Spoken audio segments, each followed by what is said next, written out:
ठरलं तर मग या मालिकेच्या आजच्या भागामध्ये आपण पाहणार आहोत पूर्णा आजी या अर्जुनला चिडून म्हणतात, तू ज्या दिवशी या सायलीला घरात घेऊन आला त्याच दिवशी मी हिला घराबाहेर काढायला हवं होतं, पण मी तुमच्या मनाचा विचार करत राहिले आणि त्या रडायला लागतात. कल्पना म्हणते, मी माझ्या डोळ्यावरती पट्टी बांधलेली. पूर्णा आई, खरं तर सगळ्यात मोठी चूक माझीच आहे.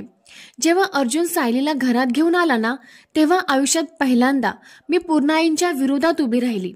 सून आणि बायको म्हणून माझी सगळी कर्तव्य मी बाजूला ठेवली, कारण तेव्हा मी फक्त एक आई होते. त्या आईपणाला डाग लागला. त्या खूप चिडून म्हणतात, तुझ्यामुळे अर्जुन, फक्त तुझ्यामुळे. प्रतिमा म्हणते, अगं आपण या दोघांची बाजू एकदा ऐकून घेऊयात का? पण कल्पना म्हणते, नाही प्रतिमा, तू आता यांची बाजू घेऊ नकोस, कारण मीही तेच केलं होतं. अगं अर्जुन आणि सायलीच्या मागे ढाल बनून मी उभी राहिले होते. दिवसातून मी 10 वेळा पूर्णा आईला पटवून देत होते की सायली किती गुणी मुलगी आहे, पण तेव्हा ही मुलगी कुठले गुण उधळत होती हे मला कुठं माहिती होतं. तेवढ्यातच मधुभाऊ म्हणतात, बस कल्पना मॅडम, आणि ते रडतच म्हणतात, हे बघा, इथं जे काही घडलंय ते खरोखरच माझ्या सहनशक्तीच्या पलीकडचं आहे.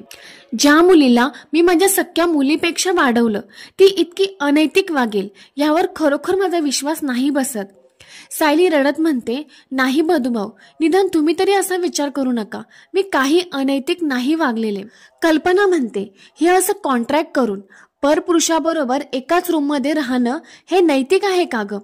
हे असं कॉन्ट्रॅक्ट करून तुम्ही दोघांनी या सभ्य माणसाच्या घराच्या मर्यादेला सुरुंग लावलाय, सुरुंग. घरातले सगळेजणच खूपच इमोशनल झालेले असतात आणि खूपच चिडलेले सुद्धा असतात.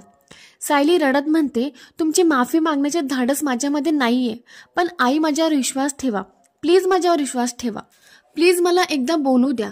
पण कल्पना म्हणते, विश्वास, तुला या शब्दाचा अर्थ तरी माहिती आहे का ग? सायली बोलायचा प्रयत्न करत असते, पण कल्पना तिला धक्का मारते. सायली खाली पडते आणि अर्जुन तिला पकडतो. तेव्हा प्रतापराव म्हणतात, अर्जुन, ही सगळी नाटकं कशाला करतोयस तू? सायलीचा नवरा आहे हे दाखवायची आता काहीही गरज नाहीये. कल्पना म्हणते, हे तर साधे नवरा बायको सुद्धा नाहीयेत. तेव्हा अर्जुन म्हणतो, आहे आम्ही खरे नवरा बायको. आम्ही देवळात सर्व रीतिरिवाजाने लग्न केले. चैतन्य होता तिथे, कुसुमताई पण होत्या. कुसुमताई, तुम्ही प्लीज सांगा ना मम्माला की आम्ही देवासमोर 7 फेरे घेतलेत, आमचं लग्न खरंच झालंय. मग कुसुमताई घाबरतच म्हणतात, हो हो, यांचं लग्न विधीनुसार झालंय, हे खरंय. पूर्णा आई म्हणतात, यांच्या लग्नामागचं कारण काय होतं? हे असं कॉन्ट्रॅक्ट, अरे हे असं लग्न आम्हीच काय, कुणी सुद्धा मानणार नाही.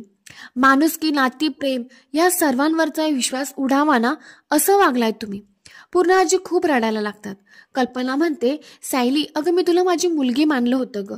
अगं या नात्यात अपार माया असते, जीव ओवाळून टाकावा इतकं प्रेम असतं. पण आई पोरीचं नातं हे काय असतं हे तुला माहिती असतं ना, तर तू अशी वागली नसतीस. मग कल्पना म्हणते, तुझ्यावर संस्कार करणारी आई नव्हती ना, म्हणून तू नवरा बायकोच्या नात्याला कलंक लावलास. कल्पना खूपच चिडलेली असते. सायली ही नुसती रडत असते. प्रतिमा म्हणते, आवर कल्पना स्वतःला. अगं मुलांकडून चूक झालीये, मान्य आहे, पण त्याचं कारण सायलीचं पोरकेपणा नाही असू शकत.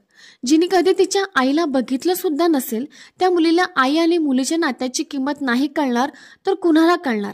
मग प्रिया म्हणते, आई अगं तू मनाने खूप हळवी आहेस म्हणून तुला असं वाटतंय, पण एकदा मामीचा चेहरा बघ, तुला तिचं दुःख दिसत नाहीये का? मग कल्पना खूप चिडून सायलीकडे बघत म्हणते, माझं दुःख हिला तरी कुठं दिसतंय? आणि ती सायलीला जोरात पकडते आणि म्हणते, कुठली शिक्षा देतेस मला, कुठली शिक्षा देतेस? अर्जुन म्हणतो, मम्मा आम्हाला कोणाचीही फसवणूक करायची नव्हती. कल्पना म्हणते, फसवणूक तर केलीस ना. अर्जुन, जर आज आम्हाला हे सर्व समजलं नसतं तर ते कॉन्ट्रॅक्ट मॅरेजचं किती दिवस चालणार होतं, सांग ना. प्रतापराव म्हणतात, मधुभाऊ अजून निर्दोष सुटलेले नाहीयेत, म्हणजे ही केस खूप वर्ष चालू शकते, आणि जितकी वर्ष ही केस चालली असती ना तितकी वर्ष आपला हा लेख आपल्याला मूर्ख बनवत राहिला असता. सायली सर्वांना खूप समजवण्याचा प्रयत्न करत असते, पण सायलीवर कोणीच विश्वास ठेवायला तयार नसतं. सर्व सायलीवरती आरोपच करतात. मधुभावी सायलीला खूप काही बोलतात. सायली, तुझ्यामुळे आज मला खाली मान घालायची वेळ आली. आणि सायली फक्त रडतच असते. आणि हा आजचा भाग इथेच संपतो. तर प्रेक्षकांनो, या सिरियलची अशीच पुढची अपडेट बघण्यासाठी व्हिडिओला लाईक आणि चॅनलला सबस्क्राईब नक्की करा.